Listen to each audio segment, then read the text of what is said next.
بسم اللہ الرحمن الرحیم۔ السلام علیکم، آپ دیکھ رہے ہیں الف نیوز اور میں ہوں آپ کے ساتھ ماجد علی۔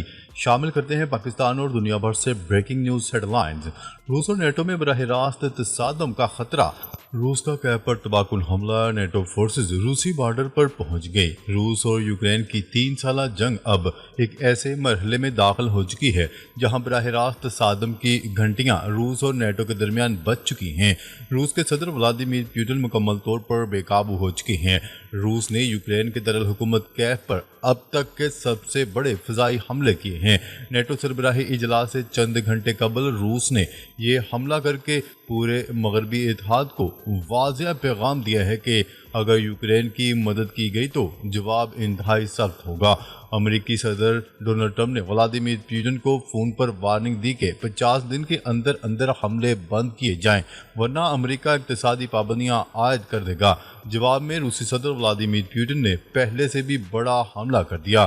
پے در پے حملوں میں روس نے کروز میزائل، ڈرونز اور بیلسٹک میزائلوں کا بے دریغ استعمال کیا جس سے کیف اور دیگر اہم شہر لرز اٹھے۔ روس کی وزارت دفاع کے مطابق صرف ایک رات میں 117 یوکرینی ڈرون مار گرائے گئے، جبکہ روس کے دارالحکومت ماسکو کے ارد گرد 30 سے زیادہ یوکرینی حملے ناکام بنا دیے گئے۔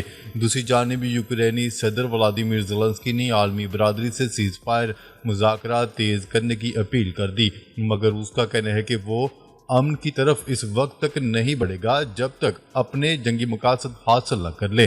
ادھر آسٹریلیا، جو نیٹو کا اتحادی تصور کیا جاتا ہے، اس نے بھی یوکرین کو $245 ملین کے جدید ابراہمز ٹینکس فراہم کر دیے ہیں جو اب روسی سرحد پر پہنچ چکے ہیں۔ نیٹو، امریکہ، آسٹریلیا اور یورپ ایک طرف جمع ہو رہی ہیں، جبکہ روس یہ واضح کر چکا ہے کہ اب کی بار وہ صرف دفاع نہیں بلکہ مکمل جارحیت پر اتر چکا ہے۔ خبر کے اگلے حصے میں بات کرتے ہیں ایران پر حملہ، 3 عالمی طاقتوں کا سخت پیغام، امریکہ اور اسرائیل خبردار۔ ایران، روس اور چین اب ایک ایسے مرحلے میں آ چکے ہیں جہاں انہوں نے فیصلہ کر لیا ہے کہ ایران پر کسی بھی حملے کو خود پر حملہ تصور کریں گے۔ روسی صدر ولادیمیر پوٹن سے ایران کے سپریم لیڈر آیت اللہ خامنائی کے قریب ترین ساتھی علی لاریجانی کی ملاقات نے عالمی منظرنامے میں ہلچل مچا دی ہے۔ اس ملاقات میں پیغام واضح تھا، اگر اسرائیل یا امریکہ نے ایران کو نشانہ بنایا تو یہ چین اور روس کے خلاف اعلان جنگ تصور ہوگا۔ روس نے ایران کے دفاعی سسٹمز کی مرمت مکمل کر دی ہے، جبکہ چین نے ایران کو ریئل ٹائم سیٹلائٹ انٹیلیجنس اور ٹیکنالوجی کی مدد فراہم کر دی ہے تاکہ اسرائیلی حملوں کو مؤثر طریقے سے روکا جا سکے۔ اطلاعات کے مطابق چین، روس اور ایران کے درمیان ایک اعلیٰ سطح کی جنگی حکمت عملی طے پا چکی ہے اور مشترکہ فوجی مشقیں جاری ہیں۔ ان کا پہلا ہدف ہے ایران کا ایٹمی پروگرام ہر قیمت پر بچانا ہے۔ دوسری جانب چین اور روس اب ایران کو مکمل ایٹمی طاقت بنانے پر متفق ہو چکے ہیں، جبکہ یورپی یونین کی پابندیاں ایران چین تیل تجارت کو متاثر کرنے جا رہی ہیں، جس پر چین سخت پریشان ہے۔ ان سب اقدامات کے نتیجے میں اب 2 ٹوک الفاظ میں پیغام جاری کر دیا گیا ہے کہ اگر ایران کو چھیڑو گے تو چین اور روس سے ٹکراؤ ہوگا۔ خبر کے اگلے حصے میں بات کرتے ہیں ایرانی صدر مسعود پزشکیان کا پاکستان کے دورے کا امکان۔ ایرانی وزارت خارجہ کے ترجمان نے کہا ہے کہ ایرانی صدر مسعود پزشکیان 26 جولائی سے پاکستان کے دورے کا امکان ہے۔ ترجمان کے مطابق یہ دورہ پاکستان کے ساتھ تعلقات کی اہمیت کو ظاہر کرتا ہے۔ اسرائیلی امریکی حملے کے بعد دونوں ممالک کے سفارتی روابط میں تیزی آئی ہے۔ دورے سے متعلق دونوں ممالک کے وزراء خارجہ نے ٹیلی فون پر تبادلہ خیال کیا۔ محسن نقوی نے کہا کہ ایران کے صدر مسعود پزشکیان کے دورہ اسلام آباد کے منتظر ہیں۔ ایران اسرائیل جنگ کے بعد ایرانی صدر کا یہ پہلا غیر ملکی دورہ ہوگا۔ ایرانی وزارت خارجہ کے ترجمان نے کہا ہے کہ اسلامی جمہوریہ ایران اور پاکستان کے تعلقات محض سیاسی نہیں بلکہ تاریخی، ثقافتی اور دینی بنیادوں پر قائم ایک مضبوط برادرانہ رشتہ ہے جس میں ہم پاکستان کے لیے گہرا احترام اور خاص اہمیت کے قائل ہیں۔ خبر کے اگلے حصے میں بات کرتے ہیں امریکی بمباری، ایران نے آخرکار بڑا اعتراف کر لیا۔ تہران نے امریکی بمباری سے جوہری تنصیبات کو سنگین اور شدید نقصان پہنچنے کا اعتراف کر لیا۔ تفصیلات کے مطابق امریکی ٹیلی ویژن کو انٹرویو میں ایرانی وزیر خارجہ عباس عراقچی نے اعتراف کیا کہ امریکی بمباری سے جوہری تنصیبات کو شدید نقصان پہنچا، جس کی وجہ سے جوہری پروگرام کو عارضی طور پر روک دیا گیا ہے۔ عباس عراقچی نے تاہم یہ بھی واضح کیا ہے کہ ایران اپنے جوہری پروگرام سے کسی صورت دستبردار نہیں ہوگا۔ انہوں نے کہا ہے کہ یہ پروگرام ہمارے سائنسدانوں کا اہم کارنامہ ہے، سب سے بڑھ کر قومی فخر کا سوال ہے اور یہ ہمیں سب سے زیادہ عزیز ہے۔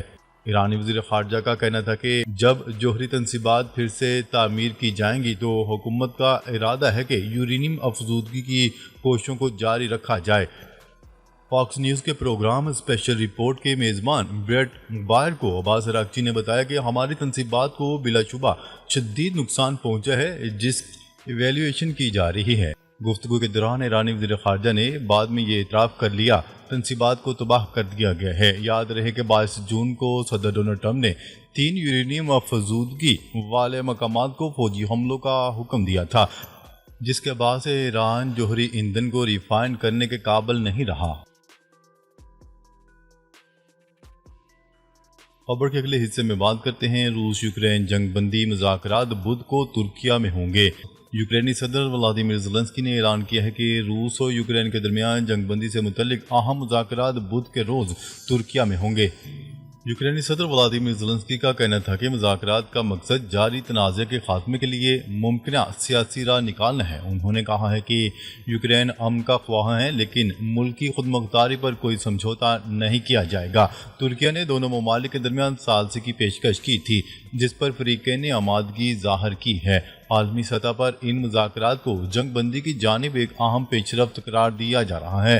اقوام متحدہ اور یورپی یونین نے اس پیش رفت کا خیر مقدم کیا ہے، جبکہ دوسری طرف روس نے یوکرین پر حملے بھی جاری رکھے ہوئے ہیں اور یہ حملے دن بدن شدت اختیار کرتے جا رہے ہیں۔ خبر کے اگلے حصے میں بات کرتے ہیں امریکہ ایران کے ساتھ مذاکرات کے لیے اب بھی تیار ہے ترجمان وائٹ ہاؤس۔ ترجمان وائٹ ہاؤس کا کہنا ہے کہ امریکہ ایران کے ساتھ مذاکرات کے لیے اب بھی تیار ہے۔ امریکی صدر نے بھارت اور پاکستان کے درمیان جنگ رکوائی۔ ڈونلڈ ٹرمپ دنیا میں جنگ رکوانے میں مصروف ہیں۔ ترجمان کیرولین لیوٹ نے پریس بریفنگ کے دوران کہا ہے کہ امریکی صدر روس اور یوکرین کے درمیان فوری جنگ بندی چاہتے ہیں۔ ڈونلڈ ٹرمپ غزہ میں بھی جنگ بندی اور یرغمالی کی فوری رہائی چاہتے ہیں۔ کیرولین لیوٹ نے کہا کہ وزیر خارجہ مارکو روبیو نے شام میں کشیدگی کے خاتمے کے لیے مداخلت کی۔ ڈونلڈ ٹرمپ شام اور غزہ میں چرچ پر اسرائیلی بمباری سے مایوس ہوئے۔ خبر کے اگلے حصے میں بات کرتے ہیں برطانیہ، فرانس، جاپان سمیت 28 ممالک کا غزہ میں فوری جنگ بندی کا مطالبہ۔ برطانیہ، فرانس، جاپان سمیت 28 ممالک نے غزہ کی پٹی میں جنگ بندی اور امدادی سامان کی تقسیم کا مطالبہ کر دیا۔ برطانوی حکومت کی جانب سے جاری مشترکہ بیان میں اسرائیل سے غزہ پٹی پر مسلط جنگ فوری طور پر روکنے اور امدادی سامان کی ترسیل کا مطالبہ کیا گیا۔ اعلامیہ کا آغاز اس مطالبے سے ہوا کہ غزہ میں فوری جنگ ختم ہونی چاہیے۔ اسرائیلی حکومت کا غزہ میں امداد کی ترسیل کا نظام خطرناک ہے، جو عدم استحکام کو ہوا دیتا ہے۔ یہ نظام انسانی وقار کے منافی ہے۔ بیان میں غزہ کی پٹی کے شہریوں میں امدادی سامان کی تقسیم کے لیے اسرائیلی پالیسی سست روی اور امداد کے منتظر نہتے شہریوں بالخصوص بچوں کا سفاکانہ قتل عام کی شدید مذمت کرتے ہوئے امدادی سامان کی فوری ترسیل کا مطالبہ کیا گیا۔ مشترکہ اعلامیے پر جن ممالک کے وزراء خارجہ نے دستخط کیے ہیں، ان میں برطانیہ، فرانس، جاپان سمیت 28 ممالک شامل ہیں۔ واضح ہے کہ غزہ میں جاری اسرائیلی جارحیت کے نتیجے میں گزشتہ 24 گھنٹوں کے دوران 134 فلسطینی شہید ہو چکے ہیں۔ ان میں 99 شہید اور 650 سے زائد افراد امداد کے حصول کے دوران اسرائیلی گولیوں کا نشانہ بنے۔ غزہ کی وزارت صحت کے مطابق کئی علاقوں میں ایمبولینسز اور سول ڈیفنس اہلکاروں کو پہنچنے میں دشواری کا سامنا ہے، جس کی وجہ سے کئی شہری عمارتوں کے ملبے تلے دبے ہوئے ہیں۔ ناظرین، اب تک کے لیے اتنا ہی۔ مزید خبریں لے کر بہت جلد آپ کی خدمت میں حاضر ہوں گے۔ تب تک کے لیے اپنا خیال رکھیے گا۔ اللہ نگہبان۔